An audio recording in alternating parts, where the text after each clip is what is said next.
Desde que Hollywood incorporó el sonido a las películas en los años 20, se ha generado un gran debate en torno al impacto en nuestro comportamiento con respecto a la violencia. Desde las películas de los años 30 a la velocidad con la que se transmiten contenidos violentos en los medios de comunicación. Se han realizado cientos de investigaciones en el Congreso para abordar el asunto de la violencia en los medios de comunicación y siempre se ha llegado al mismo punto. ¿Alguien está en desacuerdo con la conclusión de que la violencia en las películas transmite una conducta violenta que va en perjuicio de los menores?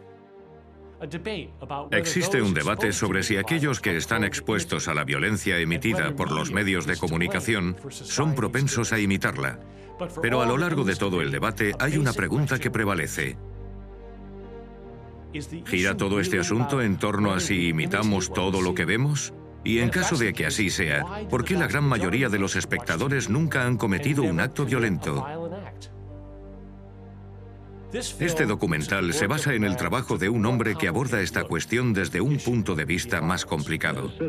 Como ciudadano lo consideraría una cuestión muy grave, porque una sociedad en la que la mayoría de la gente está acostumbrada a un alto grado de violencia, antes o después acabará siendo víctima de ella. El síndrome del mundo cruel. Segunda parte. Anteriormente...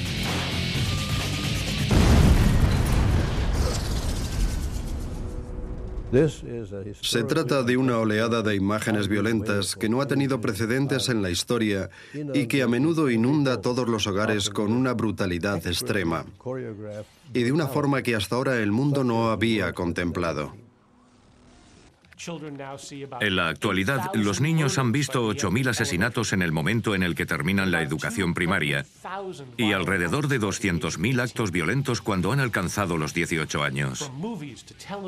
Desde las películas a los programas de televisión, los videojuegos o los programas infantiles de los canales de 24 horas, la agresión ya forma parte del día a día y es una costumbre y un ingrediente básico de la industria. Pero la mayor parte de la violencia que vemos es la que yo llamo violencia feliz.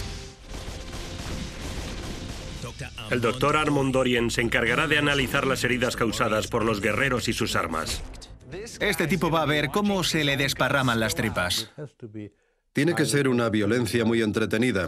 Esto significa que ellos tienen que hacer que sea emocionante, glamuroso, espectacular y que todo eso desemboque en un final feliz.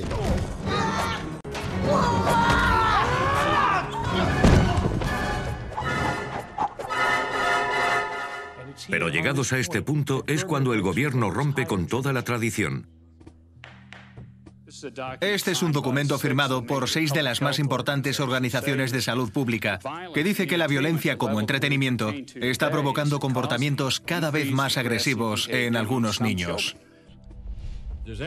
¿Alguien está en desacuerdo con que la violencia en las películas transmite una conducta violenta que va en perjuicio de los menores?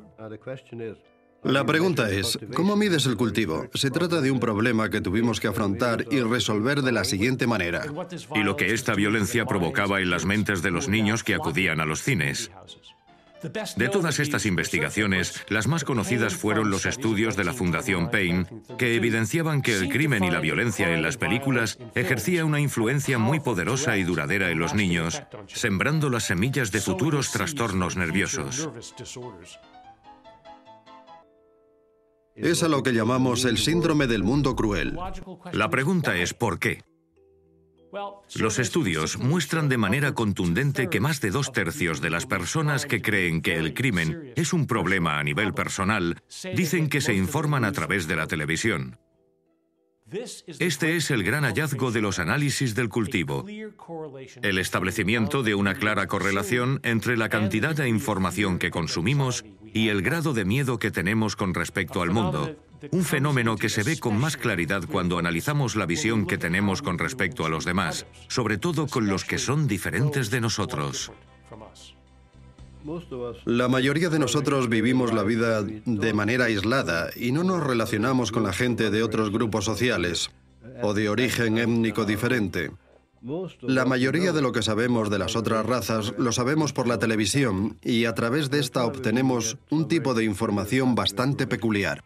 Por ejemplo, mientras que los latinos son el grupo demográfico que ha experimentado un desarrollo más rápido en Estados Unidos, representando ahora a un 15% de la población, a la hora de la verdad solo representan a un 6% de todos los personajes televisivos y del cine dramático. Y cuando son representados, casi siempre lo hacen para dar vida a un personaje que vive en un mundo violento. Los hispanoamericanos son probablemente el grupo social más violento de la televisión estadounidense.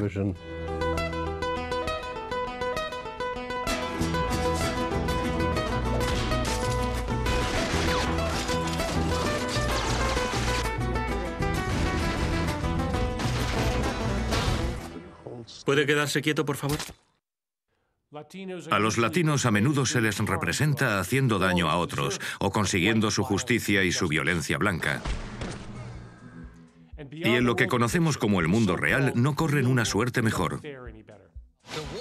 La guerra en la frontera de México es muy real. Este es el tipo de violencia a la que los agentes se enfrentan cada día en el intento de proteger a nuestro país de actividades ilegales. Dadas las escasas oportunidades de las que disponen los latinos para equilibrar su imagen en el mundo del cine, a los latinos se les menciona una y otra vez en las noticias, siempre relacionados con el mismo tema. Es muy sencillo. La inmigración ilegal, la inmigración ilegal, la inmigración ilegal, la inmigración ilegal. Entre 12 y 20 millones de inmigrantes de este país. Inmigrante ilegal. Mientras a los latinos se les menciona en tan solo un 2% de los programas de noticias de la televisión, hemos constatado que programas como el de Lou Dobbs, de la CNN, se han centrado en la inmigración ilegal en más de un 70% de sus episodios. Millones de inmigrantes ilegales en el país, entre los que se incluyen muchos asesinos y violadores.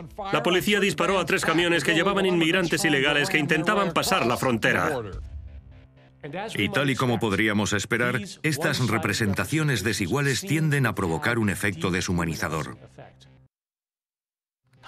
Entonces, ¿cómo podemos explicar que más de 3/4 partes de los ciudadanos afirmen que sienten que cuantos más inmigrantes haya, más altas serán las tasas de criminalidad? Parece que sucede lo contrario. Las tasas de criminalidad están en sus puntos más bajos en los últimos 10 años en las ciudades fronterizas y en las más grandes, como Los Ángeles, Nueva York, Chicago, Miami, San Diego y El Paso, donde la población inmigrante está registrando sus máximos históricos. No podemos detener todos los asesinatos, violaciones y muertes en la carretera, pero nuestros agentes deberían hacer lo posible para evitar aquellos que son cometidos por personas que no tienen derecho a estar aquí. Por tanto, los miembros más crueles de los grupos minoritarios tendrán la posibilidad de cubrir el hueco de todos los demás, creando una percepción distorsionada que provoque que los espectadores se sientan atacados y reforzando una mentalidad de acoso que se alimente y que al mismo tiempo alimente a los demás de ira y de rabia. Él no tiene derecho a estar en este país. Eso no tiene nada que ver con el hecho de que era un borracho. Sí que tiene que ver. Él debería haber sido deportado y no lo fue. Un mundo que es cruel crea a gente cruel, desarrollando ira y miedo irracional entre aquellos cuyos conocimientos de los latinos proviene de los medios de comunicación, independientemente de si son ciudadanos americanos o inmigrantes legales o ilegales. Esto no es divertido. Se trata de nuestro país y de nuestra soberanía.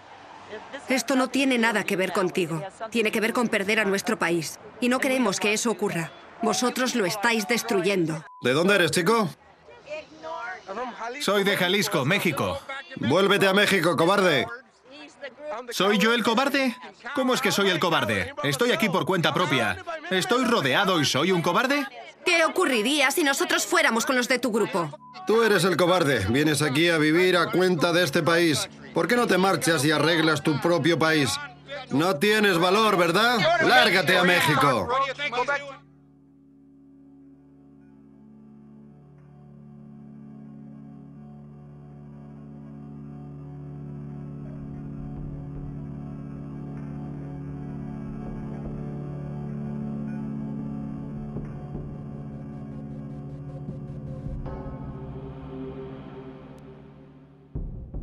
Pero la cosa no acaba ahí. El mismo patrón de denigración y de violencia también sale a relucir entre, quizá, nuestra casta de villanos más popular, la que forman los árabes y los musulmanes. Durante el siglo pasado, aproximadamente el 90% de las representaciones de árabes en Hollywood han sido negativas. Se les presenta de manera desproporcionada como terroristas, sin que les vaya mucho mejor en el escenario de la política.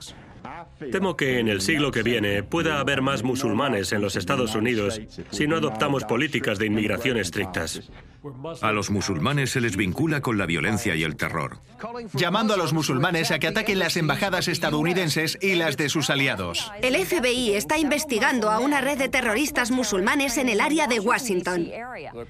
El llamamiento se ha realizado para que los musulmanes ataquen a Estados Unidos y a los judíos, poniendo en marcha un ciclo de miedo que brota desde los programas de noticias, repitiéndose una y otra vez en los programas de televisión y en las películas, que cada vez desencadenan reacciones más violentas.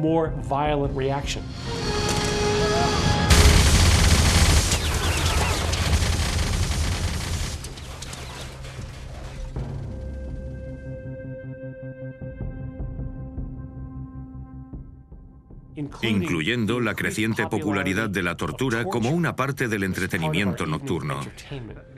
¿Dónde está? No lo sé.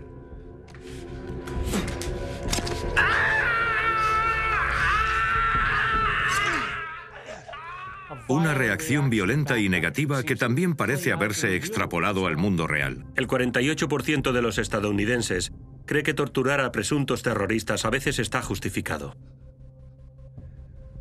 El 39% de los estadounidenses cree que los musulmanes que viven en Estados Unidos no son leales a la nación. Más de un tercio de los estadounidenses creen que los musulmanes que viven en Estados Unidos están a favor de Al-Qaeda. Casi un cuarto de los estadounidenses afirma que no les gustaría que un musulmán fuera su vecino. Nacido en Estados Unidos, criado en Estados Unidos, el terrorista musulmán extremista. Expandiendo el extremismo antiestadounidense y la violencia extremista. Exceptuando a Timothy McVeigh, todos los terroristas han sido musulmanes. Hay una teología que alimenta al terrorismo. No voy a reivindicar al Corán. No soy ningún experto, es lo que me dicen. Alá fue un espíritu del demonio. Incluso Mahoma lo pensaba. Extremismo islámico. El extremismo islámico. El terrorista islámico. Fin de la historia.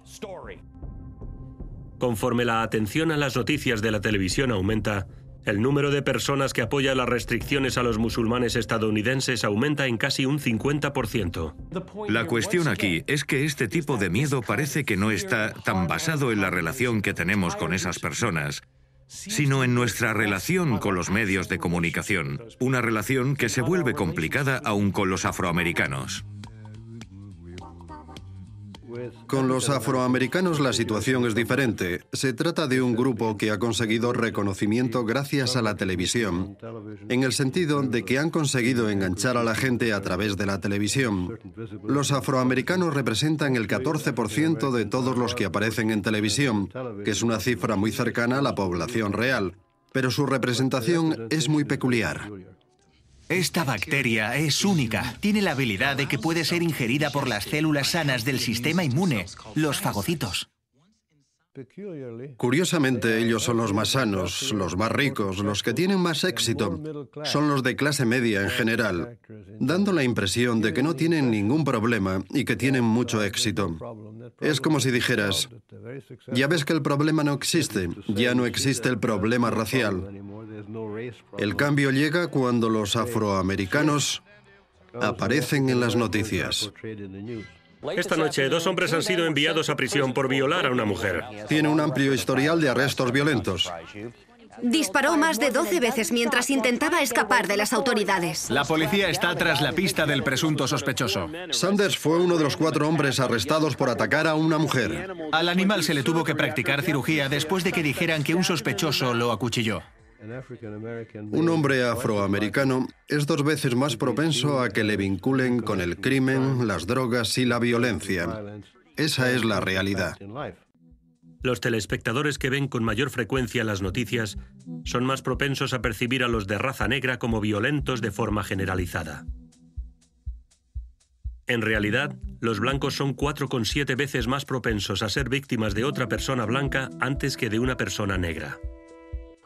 Con la gran mayoría de la experiencia afroamericana fuera de la onda, el resultado es que los criminales negros se convierten en el rostro de temas urbanos como la pobreza y la desigualdad, creando a lo largo del proceso un ambiente tácito de miedo y resentimiento que provoca que sea imposible solucionar los problemas de los barrios marginados, entre los que se incluye el crimen, mediante medidas que no sean el castigo y la vigilancia policial.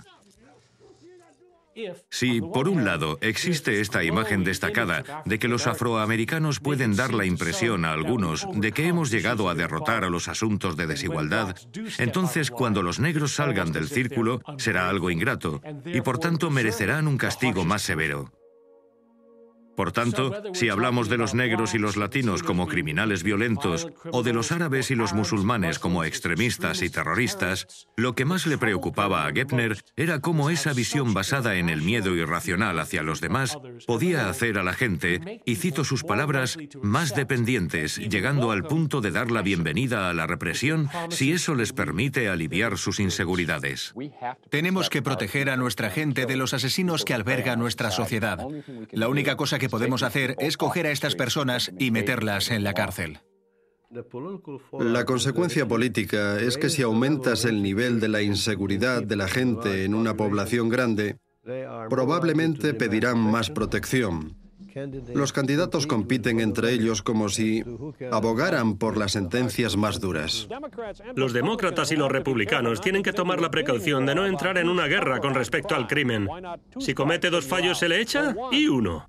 Si tienes una población grande que es insegura y que está esperando que se anuncie algún tipo de protección, probablemente van a aceptar las soluciones políticas a los problemas de la sociedad, como la pobreza, la cultura urbana de la violencia, no para arrancar de raíz las causas del problema, sino para dar soluciones que suponen una mayor represión, más policía. Pon las manos en donde yo las vea. ¡Al suelo! ¡Al suelo! Más cárceles. Hoy se ha publicado una nueva cifra impactante que se merece nuestra atención pormenorizada. 1 de cada 100 estadounidenses se encuentra ahora mismo entre rejas, encerrado en una prisión o en una cárcel.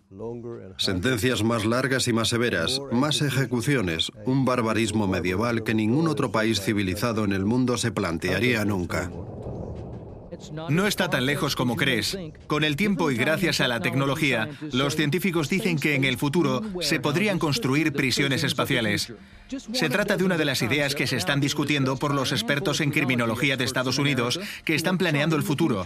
Las ideas son muy variadas, desde módulos de prisiones bajo el agua hasta la congelación de los prisioneros durante lo que duren sus sentencias. Y en términos de cirugía, la implantación de electrodos podría incluso dejarles en shock hasta que vuelvan a donde deberían estar. Los mensajes se podrían insertar en el subconsciente de manera constante. Haz lo correcto. Sé un buen ciudadano, no desobedezcas la ley. Y si las prisiones espaciales te gustan, oye esto. Si tenemos a uno de 20 años que ha cometido un crimen, ¿por qué no añadirle 25 y que de repente tenga 45? Lo dejamos libre y no nos preocupamos de nada. Pero no se trata de meter en prisión a más gente. Nos estamos aprisionando a nosotros mismos, huyendo a los suburbios. Vídeo promocional, ciudad de Hot Springs, Arkansas. Bienvenidos a mi comunidad de la ciudad de Hot Springs, Arkansas. Tenemos la libertad y el espacio para hacer las cosas con las que más disfrutamos. El síndrome del mundo cruel contribuye a alimentar una sensación no solo de venganza y represión, sino de pánico.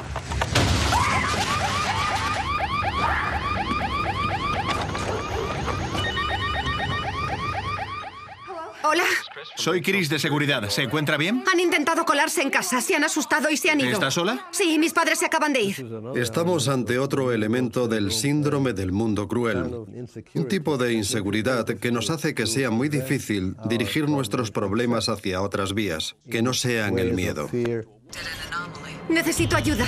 ¿La situación es mala? El tráfico está fuera de la gráfica. Están marcando más objetivos. Aíslalo. Prevén riesgos. Lo tenemos. Completado. La otra cara de la inseguridad personal es la multiplicación de la demanda de seguridad nacional. En un mundo cada vez más peligroso, incluso después del primer ataque terrorista a Estados Unidos, los liberales del Congreso votaron para poner freno a las operaciones de inteligencia. Y la debilidad atrae a aquellos que están esperando su turno para hacerle daño a Estados Unidos. El miedo es ahora una excusa para los políticos. Y si se utiliza para justificar el ir a una guerra... No hay ninguna duda de que Saddam Hussein tiene... Armas de destrucción masiva. Botulinum, VX, sarín, agente nervioso, terrorismo, Ciberataques. programa nuclear. armas biológicas. O prepararse para amenazas nuevas de manera constante.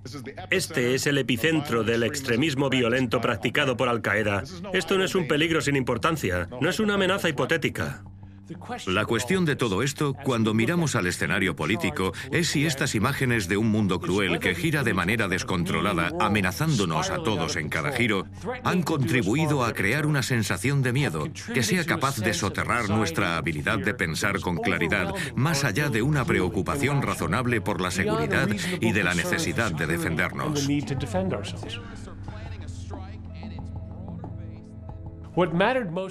Lo más importante para Gebner era que la imaginería que llenaba las retransmisiones de televisión, las noticias, pudiera crear en los espectadores una sensación de miedo y desconfianza, con implicaciones que fueran más allá del entretenimiento mediático, rumbo a las profundidades de cómo percibimos el mundo real y nuestro lugar en él.